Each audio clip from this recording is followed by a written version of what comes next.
we're going to go ahead and get into a psoas marching exercise. So when we talk about the psoas muscle, it is a deep muscle that goes from T12 or thoracic vertebrae 12 and runs across all the way from lumbar 1 through 5 and crosses over the minor trochanter, which is where your hip connects, or your femur connects to your pelvis. So that is where we're going to be working at. This is the muscle that crosses over the hip joint and helps with hip extension and flexion. So this is the muscle we're going to be working on today. It is a muscle that likes to cause a lot of back pain, so we're going to go ahead and try to strengthen it and get certain muscles to turn off that like to take over, like the erector spinatus, which is the erectors here. The lats like to take over, and if the psoas is stuck on, it can cause lower back issues and can cause your glutes not to fire properly. So we're trying to get it to activate and relax. All right, so we're going to go ahead and lie down on our back. You're going to go ahead and have your feet about hip width apart, toes nice and straight on here. We're going to go ahead and just relax for a second. I want you to think about your body position, how your back and your feet and your hips are resting on the ground. If you notice, one side is more dominant than the other one, and I just want you to kind of breathe into this position. We're going to go ahead and make sure we're breathing through the diaphragm. So right here is where we want most of the breath to come from, and we want to make sure we're not, when we take big breaths in, we're not shrugging the shoulders at the top. So we're taking a big breath in. Let's go ahead and do a couple 3, 4 count in and 4 count out breaths. So deep breath in, big breath out. Then I want you to naturally pull the belly button to spine. I don't want you to force it, just naturally, nice and gentle. Deep breath in for 4. Big breath out for 4.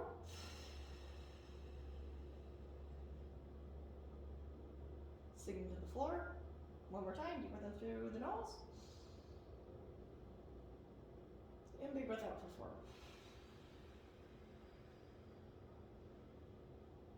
Now you should see your body relaxes a little bit. I want you to kind of feel if you have any tension on one side compared to the other one, any pulling, if you feel crooked at all. We're just going to try to be really aware of our body position when we're doing this exercise.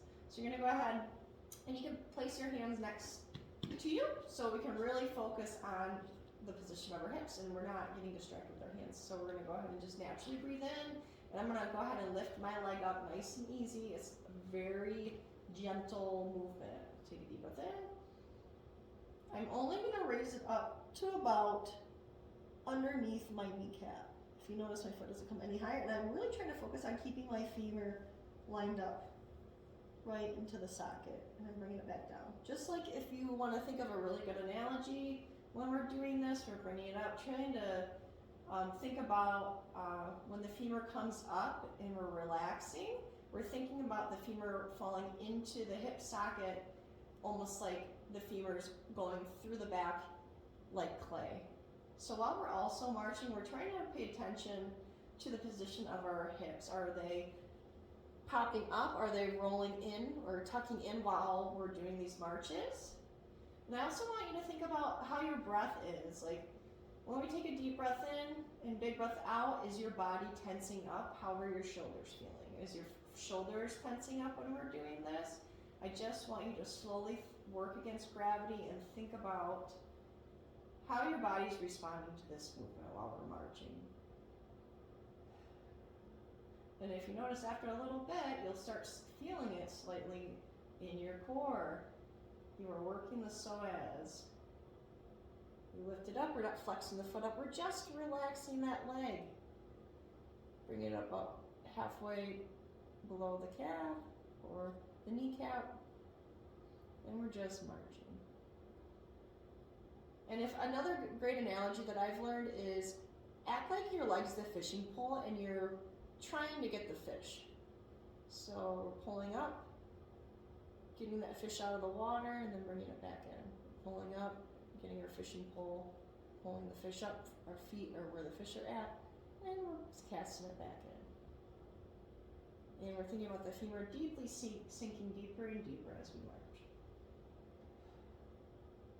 And that is a psoas march. Do about 3 sets of 10, nice and easy. Really focus on breathing and just relax in this position because you really want to make sure all the other muscles around the psoas are relaxing and not trying to take over for the job of what it's supposed to be doing. That is hip extension.